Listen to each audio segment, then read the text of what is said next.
Hello Biblio! Si vous avez suivi dans mes précédentes vidéos, je suis partie pendant une semaine en voyage au Portugal, à Lisbonne plus précisément. Et donc du coup, je vais faire une vidéo un peu spéciale. Cette fois-ci, je ne vais pas vous parler de livres, mais du voyage que j'ai fait et des retours, du coup des avis, des tips que je peux vous donner. Alors, nous sommes partis du samedi au samedi, en sachant que le premier samedi, on est parti, mais genre tard, on est parti de Nantes. Je crois que notre avion a décollé vers 21h30 et on est arrivé à Lisbonne à 23h30, quelque chose, il était quasiment minuit. On a eu énormément de chance parce qu'on a payé un Airbnb et la personne du coup nous a donné directement la ligne la plus proche de notre appart et le père de cette personne est venu nous chercher pour nous emmener à l'appart et pour du coup on a pu parler avec lui pour avoir des petites commodités genre quel est le supermarché le plus près, est-ce qu'on est loin à pied du métro, des transports en commun et tout et tout. Donc c'était hyper cool. On s'est pris un super grand appart par rapport à la Grèce. En fait, on s'est rendu compte que se prendre une chambre d'hôtel ou se prendre un grand appart comme ça, un Airbnb, revenait quasiment à la même chose. Et c'était moins contraignant d'avoir un appart puisqu'on pouvait se faire à manger et tout que dans une chambre d'hôtel. Donc on s'est dit autant prendre un appart. On avait deux chambres, une adulte, une enfant, on avait une salle de bain, une cuisine, un salon salle à manger, deux petits balcons et une belle entrée. Donc franchement c'était un appart assez grand, il était plus grand que notre appart où on vit actuellement. Donc j'étais en mode waouh, c'est ça le luxe. Enfin c'était pas luxueux mais pour nous ça l'était du coup, vu qu'on vit dans un T2, c'est beaucoup mieux. Donc je vais vous parler jour par jour à peu près de ce qu'on a fait. Je vais essayer de me souvenir de tout, mais c'est pas sûr que j'y arrive. Le premier jour, le dimanche, on a pris nos sacs à dos et on a dit bon, on part un peu à l'aveugle. Mon copain avait un petit peu étudié les cartes, parce qu'on a toujours une carte sur nous, Routard ou l'Omniplanet ou peu importe. Mais du coup, on a pris notre carte et on est un peu parti comme ça à l'aveugle. Il voulait faire quelques trucs, mais on n'a pas pu tout faire ce qu'on voulait. On a fait plusieurs places. Praça de Figura. Je vous mettrai des photos. Praça des Commerciaux. Et on a vu une espèce de grosse cathédrale Saint-Vincent ou je sais plus trop quoi. Et on a voulu faire le château, mais on n'a pas pu. Parce qu'il y avait trop de monde et on avait énormément grimpé. Parce qu'il faut savoir que le Portugal et en l'occurrence Lisbonne, c'est comme As, c'est encore pire que Athènes, la Grèce. Donc j'étais... Donc voilà, quand on est arrivé tout en haut et qu'on a vu qu'il y avait genre des heures et des heures de queue, on s'est dit bah, basta, on va continuer à se balader et on verra ce qu'on trouve en se baladant. Et du coup, c'est ce qu'on a fait. Donc voilà, comme je vous ai dit, on a fait Praça des Commerciaux, Praça Figura, Praça Dom Pedro, je sais plus, 4 ou 6, enfin 4 ou 7, je sais plus. Enfin bref, et la fameuse cathédrale, la fameuse église apparemment assez connue. Donc voilà ce qu'on a fait pour le dimanche. Quand on est rentré, on était à crever, très clairement. Heureusement, j'avais amené des bonnes chaussures, des bonnes baskets pour pouvoir marcher parce que je savais que j'allais galoper. Je le savais. Ensuite, le deuxième jour, lundi, on a fait pas mal de choses, mais pas autant qu'on aurait dû parce que certains trucs étaient fermés. On a voulu faire par exemple le monastère Géronimo, je sais plus comment il s'appelle, enfin voilà, un super beau bâtiment. Mais on n'a pas pu parce que lundi, fermé. Et pareil pour le musée maritime et je sais plus, musée architecture, on n'a pas pu les faire. Mais bon, c'est pas grave parce qu'on a fait plein d'autres choses. On est allé à la tour de Belém, on a fait... On est parti aussi... comment ça s'appelle? On a pris le ferry. On est allé sur l'espèce de... on est allé sur le côté en face. Et du coup, on a pu aller voir le grand Christ là. On se croirait au Brésil. Mais bon, voilà, on a pu prendre des photos et voir la belle vue qu'il y avait de là-bas. Après, on est redescendu. Et oui, ça grimpe aussi. Hein. On a fait que grimper quasiment. On est redescendu. On a pris le pont du 25 avril. Pareil, très connu, très mythique. Qui ressemble, pareil, on se croirait à San Francisco. Enfin, moi, ce que j'ai adoré justement dans cette ville, c'est qu'il y avait plein de monuments qui rappelaient d'autres endroits. Donc, limite, on se prenait en photo ou en 3 photos, on pouvait être dans on pouvait faire croire qu'on était en 3 pays différents. C'était assez drôle. Du coup on a fait ça, la tour de Belém, je sais plus si je l'ai dit, le musée des pharmacies, on est aussi pas mal monté en hauteur il y a pas mal de belvédères, des points de vue où justement comme cette ville est comme ci comme ça, on peut voir du coup avoir des vues panoramiques sur l'ensemble de la ville, donc faut grimper, ça se mérite de faire des belles photos. Je sais plus si je vous l'ai dit, mais du coup on a fait qu'un seul musée sur tout ce qu'on avait prévu, le musée de la pharmacie, et franchement vaut pas spécialement le coup. On a fait quelques musées, on n'en a pas fait beaucoup parce que ça a énervé vite mon compagnon, mais celui-là n'est pas forcément à faire. Il y en a un qui je pense est pas obligatoire, mais passer à côté c'est pas forcément la bonne idée, mais c'est pas ce jour là qu'on l'a fait, donc je vous en reparle après. Ensuite mardi on a fait Citra, ça c'était Sintra, c'était une obligation de mon compagnon, il ne voulait pas qu'on passe à côté de ça, mais donc du coup on a dû prendre le train et aller à Citra, c'est un peu en dehors de la ville, même carrément en dehors de la ville, c'est à 40 minutes de train. Et puis après, il y a pas mal de bus et de choses qui sont faites justement dans toutes les zones touristiques pour les touristes. Donc en fait, Citra, c'est des très hautes justement collines, on pourrait presque appeler ça des montagnes. Et donc du coup, il y a des bus, il y a 2 circuits différents, il y a un circuit vert et un circuit bleu, qui nous emmènent aux différentes forteresses et aux différents châteaux. En l'occurrence, nous, on a fait 3. On a fait la petite boucle verte, on n'a pas voulu aller dans la bleue parce que déjà on s'est dit que si on aurait réussi à finir la verte, ça serait pas mal. Donc on a fait le château des morts, ça c'est plutôt une forteresse, c'est en ruine mais c'est encore magnifique, je vous montrerai des photos. Franchement les panoramas et tout, moi qui ai le vertige, j'ai fait une petite crise de panique à un moment sur une des murailles, donc je suis redescendue, je me suis calmée et mon compagnon qui a fait le tour lui assez rapidement m'a dit qu'il y avait des endroits un peu moins creepy pour les gens justement comme ça qui ont peur de la hauteur et tout. Donc je suis passée par un autre sentier et finalement j'ai réussi à aller en haut. J'y suis pas restée longtemps parce que wow, c'est quand même haut. On est sur une forteresse, sur une montagne qui est déjà elle aussi en hauteur. Donc je vous raconte pas la hauteur, c'était démentiel.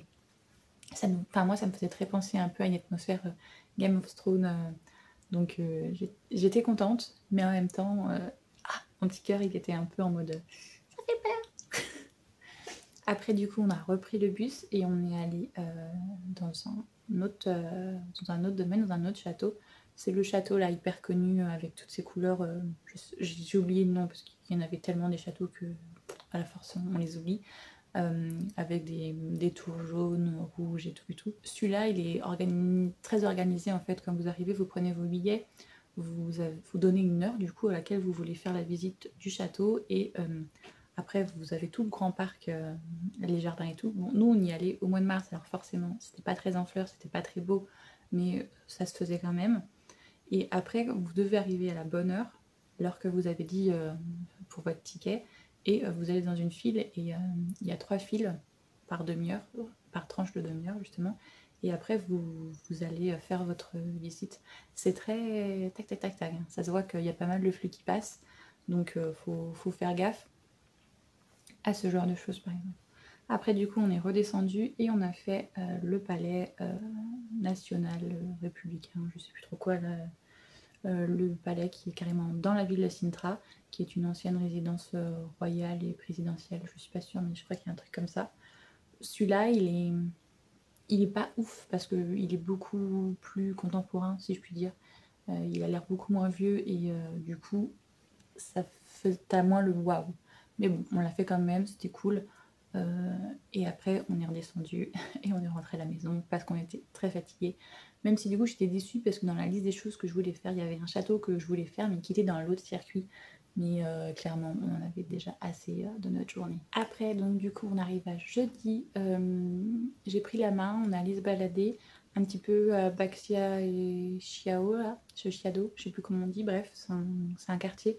On a essayé de faire nos visites justement en quartier par quartier pour ne pas trop se fatiguer à aller d'un point A à un point B, même si des fois on l'a fait parce que ben voilà, contrainte de ce qu'on voulait faire, on pouvait pas tout mettre dans une journée, donc on a fait comme on a pu, mais en général, vu que là on partait sur 7 jours, on s'est vraiment axé quartier par quartier pour pouvoir faire un maximum de choses, et même encore là on en est revenu, on a fait tout ce qu'on a pu, mais il y a plein de choses qui sont passées à la trappe parce qu'on n'a pas eu le temps.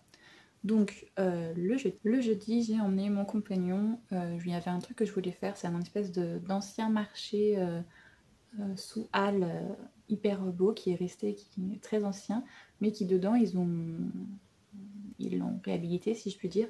Tu as une partie marché, mais tu as une partie food, et un peu à l'américaine, un gros hall comme ça, un mall, où on peut voir plein de stands et bouffer comme on veut. Donc moi j'ai adoré quand j'ai vu ça, je me suis dit yes, on n'emmène pas de pique-nique cette fois-ci, on va manger là et tout. Je ne l'avais pas prévenu et donc du coup il était hyper surpris parce que lui qui a voyagé justement aux États-Unis il y a quelques temps, et il en avait parlé avec sa famille qui disait qu'on ne retrouvait pas ça en Europe. Et finalement, ben, j'ai réussi à le surprendre. Et si, ça existe, mais il faut chercher, il faut trouver. En l'occurrence, à Lisbonne, il y a ces espèces de gros... je sais plus comment ça s'appelle, c'est pas mall, mais quelque chose comme ça.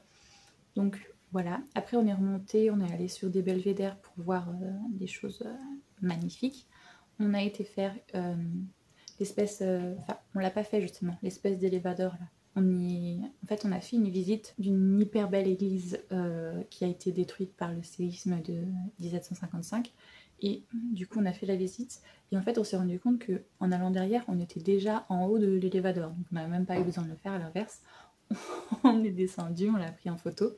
Après on a traversé la grande avenue Augusta, je sais plus trop quoi là, c'est enfin, la grande avenue un peu comme nous les Champs-Élysées, où justement on arrive à la fin sur les cercles d'Arc de Triomphe qui mènent à la Plaza des Commerciaux.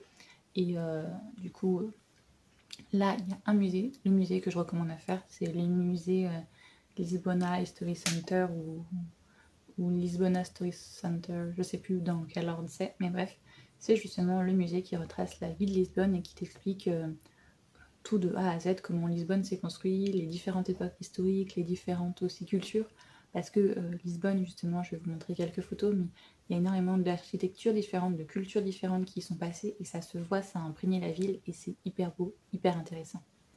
Donc voilà pour ce jour-là, c'est à peu près tout ce qu'on a fait, mais c'était déjà pas mal. Après, le jeudi, ça a été un petit peu plus cool, on est parti beaucoup plus au nord de la ville. On est allé faire l'aquarium, je sais plus là, le truc de l'exposition universelle de je sais plus quelle date, où on a été très déçus d'ailleurs, et on a fait les espèces d'eggs là, les espèces de funiculaires qui passent au-dessus de la baie, et voir le deuxième grand pont qui est hyper connu de Lisbonne. L'aquarium, personnellement, j'ai été assez à la fois surprise et déçue.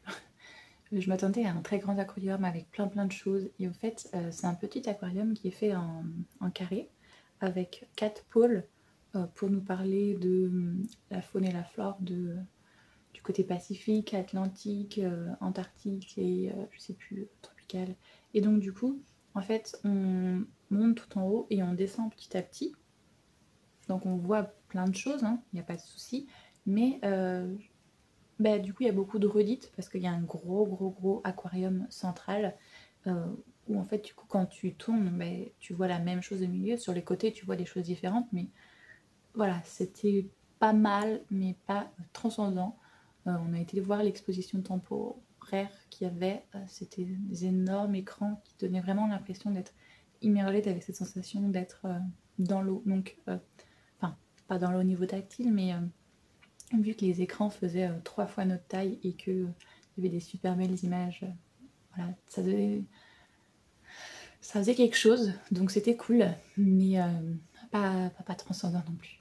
Après, du coup, on est allé sur le truc universel, où là on a été très déçus parce qu'en fait on l'a cherché longtemps et on n'a pas compris ce que c'était. C'est juste les drapeaux de tous les pays qui existent, donc on était très déçus. On a fait l'espèce de funiculaire, là, les espèces d'eggs, on appelle ça comme ça, mais je sais plus c'est quoi le nom. J'ai eu un peu peur parce que, ayant le vertige comme je vous l'ai dit, mais au final ça s'est très bien passé, j'ai trouvé, j'ai eu plus peur par exemple quand je suis allée en ski l'année dernière que là, donc je sais pas, mais ça s'est plutôt bien passé. On est arrivé à côté d'une grande tour un peu à la à Dubaï, je sais pas ce que c'était cette tour, mais ouais, ça m'intéressait pas. Et du coup, on n'était pas très loin du deuxième pont, mais on est l'espace où il y avait beaucoup d'universités et un espèce de grand centre commercial. Donc on était très surpris parce qu'il y avait énormément de jeunes par rapport à d'habitude dans les autres sites où on allait où c'était plutôt très touristique. Là, c'était vraiment très très jeune. Ensuite, on passe à vendredi, qui a été une journée plutôt chill parce que en fait, il a plu. Il n'y a pas, c'était pas une grosse averse, mais il y a eu une grosse fouinasse de 10h à 16h quasiment. Donc on n'est pas sorti de l'appart, on a préféré justement se reposer parce que vu qu'on a énormément marché pendant toute la semaine, on s'est dit on est quand même en vacances. Donc on a traînassé, on a regardé des vidéos, on a joué, moi j'ai lu par exemple. Mais du coup voilà, on n'a pas fait grand chose. Si ce n'est que justement à 16h30 on s'est dit justement on va peut-être se bouger un petit peu. On est parti de l'appart, on a décidé de faire d'aller plus au nord. On a voulu faire le parc Édouard 7, Édouard 4, je sais plus. Et finalement, il était fermé. Donc, on n'a pas pu y aller. À la place, on est allé voir vite fait les arènes de taureaux. On a juste été voir le bâtiment. On n'a pas assisté à ce spectacle parce que enfin, pour moi, c'est en dehors de mes valeurs. Mais bref, on a juste été voir la beauté du bâtiment. Ensuite, on est redescendu. On est allé faire 2-3 parcs. Le jardin Estella, je sais plus quoi, le nom exact. Mais voilà, on a tournaillé comme ça, on a réussi à choper un tram parce que je voulais absolument faire ce truc mythique de Lisbonne, faire un tour de tram. Et du coup, on l'a fait de nuit, ça nous a surpris parce que la nuit est tombée très vite. Mais en même temps, c'était cool parce que ça donnait une autre vision des choses. Et vu qu'on est sorti très tard de l'appart, on voulait quand même un peu en profiter, de ne pas être à Lisbonne pour rien faire de sa journée.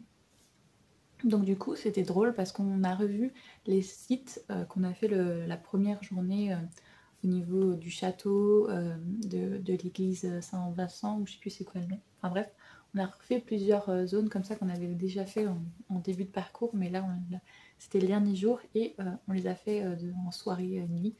Donc c'était cool, c'était plutôt sympathique. Le lendemain, le samedi, c'était la journée de départ, donc on a profiter de la matinée pour ranger l'appart, récupérer nos affaires, faire nos valises, nanana. On a rendu l'appart vers midi. Ensuite, on s'est dirigé vers le fameux parc Eduardo 6, je sais plus. On a décidé de pique-niquer sur place, de prendre son temps parce que notre avion était à 18h30 et donc du coup, clairement, on avait le temps. Vu que la veille, j'en avais profité de faire notre petite balade nocturne, vu que les shops sont ouvertes jusqu'à très tard, j'en ai profité pour acheter des souvenirs à ce moment-là. Donc du coup, le samedi, on n'avait plus grand-chose à faire. Donc on a traînassé dans un parc. Lui, il jouait, il faisait ses trucs de son côté, il regardait des vidéos et moi, à côté, je lisais. Et ça s'est très bien passé jusqu'à ce qu'on prenne le tram, on retourne à l'aéroport et là, on se rend compte que grâce aux grèves françaises, il y avait des retards, il y a même eu des vols qui étaient annulés et là on était un peu comme ça en se disant dites-le nous ça n'arrive pas, mais ce n'est pas arrivé. On a bien réussi à prendre notre avion, même si du coup il a eu du retard parce que c'était un avion spécialisé Lisbonne, donc il faisait Marseille-Lisbonne, Lisbonne-Nantes, mais toujours en direction de Lisbonne.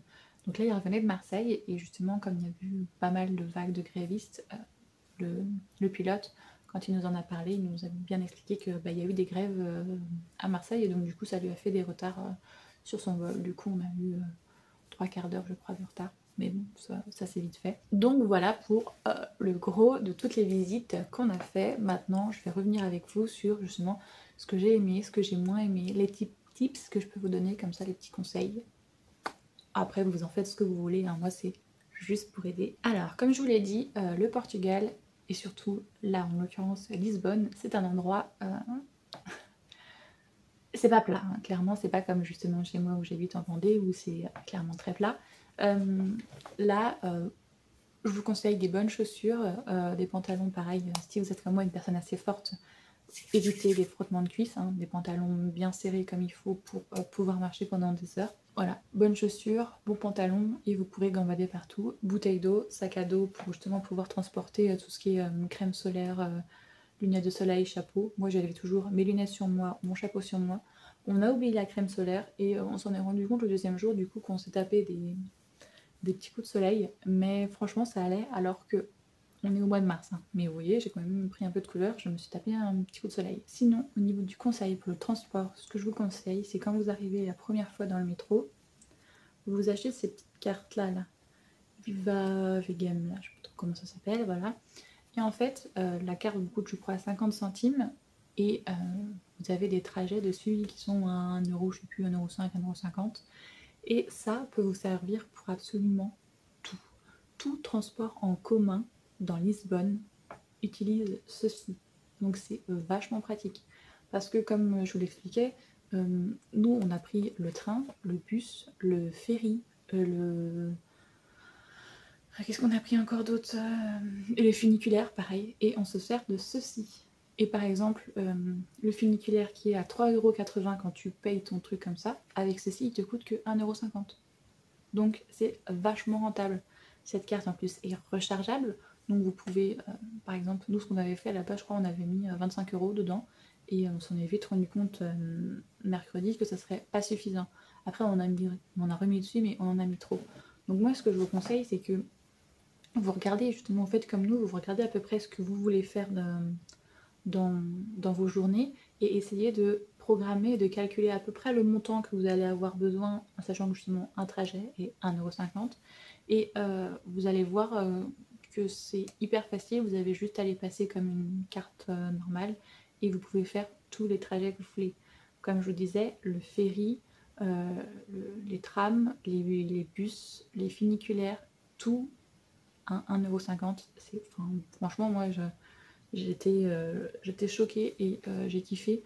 Le seul truc qu'on a payé en plus, je crois, c'est le bus tour de Citra, parce que c'est indépendamment de la ville, mais tous les transports en commun de la ville, c'est magique. Petite surprise, pas forcément des plus joyeuses, mais quand je disais que j'allais aller au Portugal et tout, tous les gens étaient « Oh, trop bien, tu vas faire un voyage pour pas cher, nanani, nanana. » Que nenni.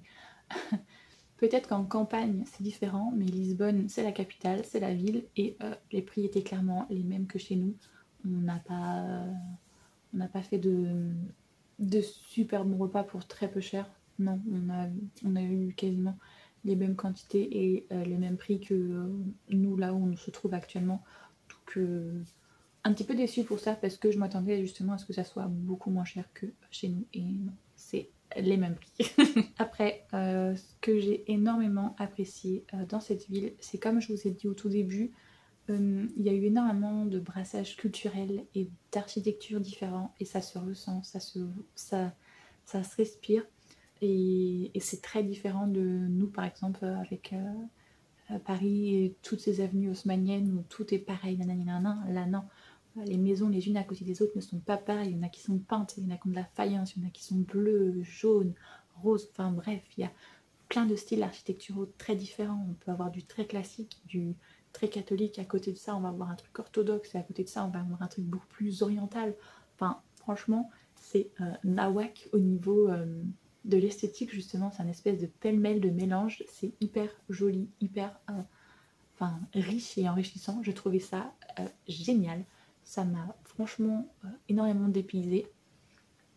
Autre chose que je voulais dire, c'est que par exemple je le compare à Athènes qu'on a fait l'année dernière, et Athènes, ce qu'on a regretté, c'est que c'était très pauvre, très miséreux, et très dégradé, pas entretenu, pas soigné, et avec des tags partout, partout, partout, des déchets aussi. Ça fait vraiment de la peine, parce qu'on se disait c'est la capitale du pays, et si la capitale est dans cet état-là, les endroits encore plus campagnards, plus rural, est censé être plus pauvre, qu'est-ce que c'est? Il y avait vraiment que les grosses zones touristiques, les monuments en fait, qui étaient à peu près entretenus, mais sinon tout le reste de la ville, ça faisait quand même très craignos. Alors que là, à Lisbonne, on n'a pas eu ce problème-là du tout. C'était vieux, si je puis dire, mais clean. Par exemple, les métros et tout, on voyait que c'était un vieux design, que c'était pas du tout contemporain et tout, mais c'était propre, c'était clean. Donc, franchement, on était très contents et très surpris. On s'attendait justement à avoir un peu peur. Est-ce que ça va se passer comme en Grèce ou pas? Eh ben, pas du tout. Énormément, énormément de Français. À chaque fois qu'on entendait parler français, on se regardait français. Voilà, pas trop dépaysé à ce niveau-là. Après, parler anglais. Si vous parlez anglais et que vous paragouinez en espagnol, franchement, dans Lisbonne, vous vous en sortez. Hein. Tout est écrit en anglais. Enfin, il n'y a pas à apprendre le portugais pour aller au Portugal. Pas ce problème-là. Nous, on parlait tout le temps en anglais. On disait 2-3 mots au portugais, obrigado, saída et... Mais voilà, ça s'est fait assez facilement et c'était cool. Ma petite conclusion, c'est que ce voyage était très riche, très intéressant, très épuisant aussi. Si vous faites comme nous des voyages pour découvrir le lieu, aimer vous balader, découvrir des sites et tout, là je vous dis, allez-y les yeux fermés, Lisbonne, c'est fait pour ça. Par contre, si vous aimez plus des voyages farniente et tout, bah ça sera pas votre kiff Lisbonne, très clairement. J'ai beaucoup aimé Lisbonne, c'était très beau, c'était très dépaysant et j'espère vous avoir donné envie avec les quelques photos que je vais vous montrer d'y aller. Sachant que je vous le répète, on était au mois de mars, il faisait environ entre 15 et 20 degrés. Sur les 7 jours où on y allait, on a un jour où il a fouinassé et un jour où il y a eu des nuages, mais clairement il a fait quasiment beau toute la semaine. Donc on était très contents parce qu'au début on avait très peur qu'il fasse pas beau, c'est ce qu'ils annonçaient, météo de crotte. Donc voilà, j'ai adoré ce voyage et je recommande. Si vous avez des questions justement sur des choses que j'ai pas dit, que vous voulez savoir sur Lisbonne, comment ceci ou cela se passe, il n'y a pas de souci. L'espace commentaire est là pour ça. Je vous répondrai en vous disant ce que moi j'ai vécu ou pas, parce qu'il y a des choses que j'ai pas faites donc je pourrais pas vous en parler, ou des situations qui me sont pas arrivées aussi donc je ne pourrais pas vous en parler. Mais s'il y a la moindre question, n'hésitez pas, la barre de commentaires est là pour ça. J'espère que cette vidéo vous a plu. Si c'est le cas, n'hésitez pas à liker. Et si vous souhaitez voir le reste de mes vidéos, n'hésitez pas à vous abonner. Moi, j'espère que tout va bien pour vous. Et je vous fais tout plein de gros bisous.